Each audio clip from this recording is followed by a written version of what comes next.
حضرت مرزا غلام احمد قادیانی مسیح موعود علیہ الصلوۃ والسلام کی آمد سے اسلام کی نشت ثانیہ کی بنیاد عین الہی وعدوں کے مطابق رکھی گئی۔ یوں اسلام الہی بشارتوں کے ماتحت اپنی اصل پہچان امن، آشتی اور محبت کے پیغام کے ساتھ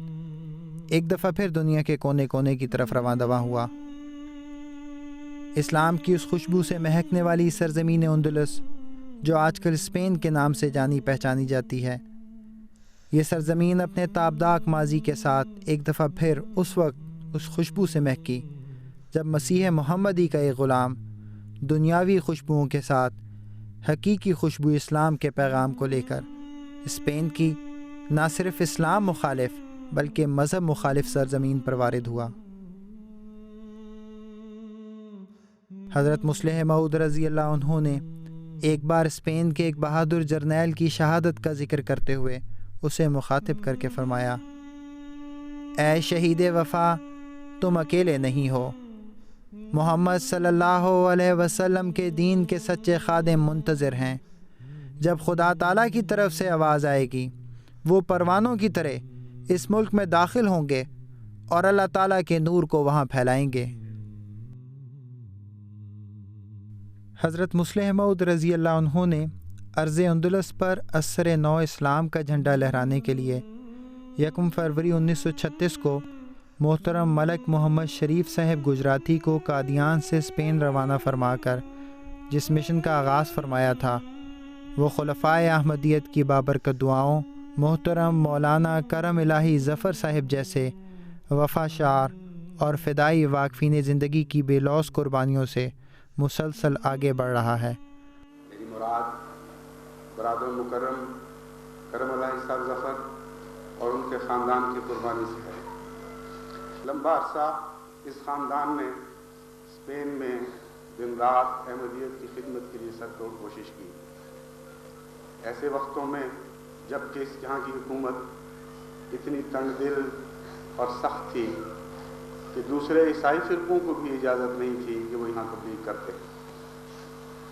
اس زمانے میں جب کہ کوئی ذریعہ نہیں تھا جماعت کے پاس ان کی مدد کا،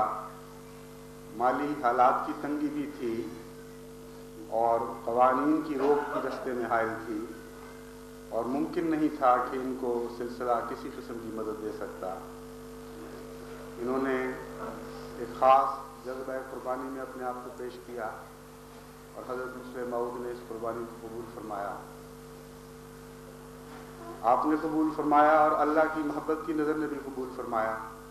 اور آج اس قربانی ہی کا ایک پھل ہے جو ہم اس کے اس کی شیرینی سے لذت یاب ہو رہے ہیں۔ بہت عرصہ پہلے مجھے اسپین میں آنے کا موقع ملا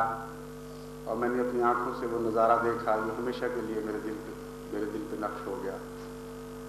ایک معمولی چھوٹی سی ریڑھی تھی جس پر خود عطر بنا کر وہ عطر بیچ کر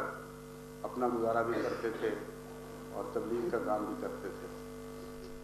اسپین کی سرزمین کی قسمت اس وقت کیا ہی قابل رشک تھی جب آقا دو جہاں حضرت محمد مصطفیٰ صلی اللہ علیہ وسلم کے کامل غلام حضرت مرزا غلام احمد قادیانی علیہ الصلوۃ والسلام کے خلیفہ ثالث حضرت حافظ مرزا ناصر احمد صاحب کا ورود مسعود اس سرزمین پر ہوا۔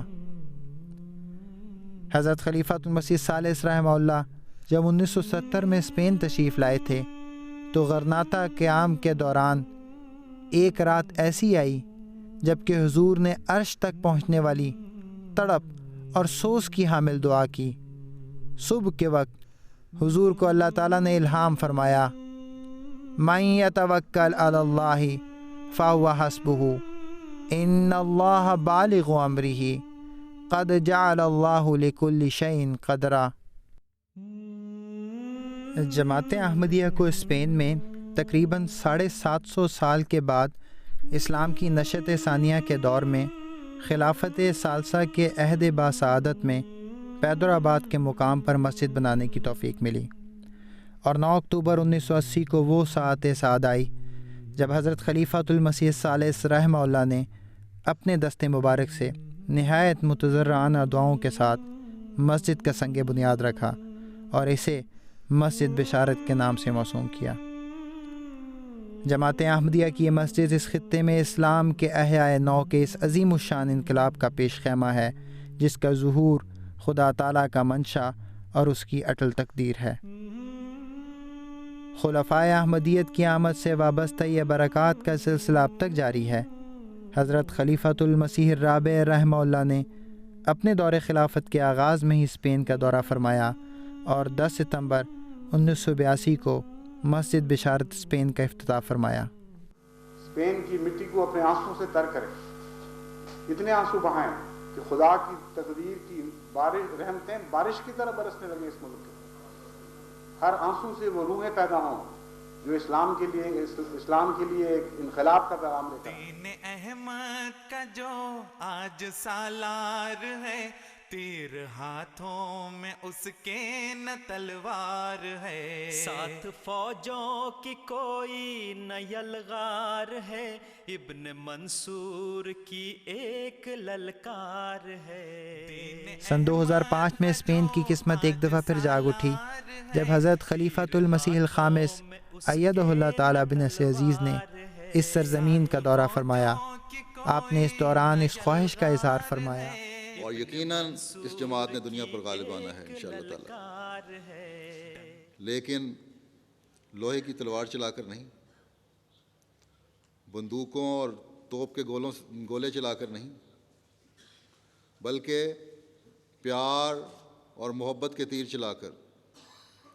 اپنے اندر پاک تبدیلیاں پیدا کر کے، اپنی باتوں کے معیار بلند کر کے،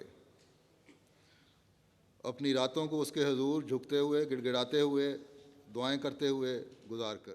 حضور انور ایدہ اللہ تعالیٰ بنصر عزیز کی آواز پر خلافت احمدیہ کے جانثاروں نے لبیک کہا، اور یوں والنسیا کے مقام پر 11 اپریل سن 2010 کو حضور انور ایدہ اللہ تعالیٰ بنصر عزیز نے اپنے بابرکت ہاتھوں سے اسپین کی دوسری تاریخی مسجد کا سنگ بنیاد رکھا۔ اور آج وہ مبارک دن آ گیا ہے کہ جب اس خانہ خدا کی تعمیر مکمل ہو چکی ہے اور ہمارے پیارے امام ایدہ اللہ تعالیٰ بنصر العزیز مسجد بیت الرحمن والنسیا اسپین کا افتتاح فرما چکے ہیں۔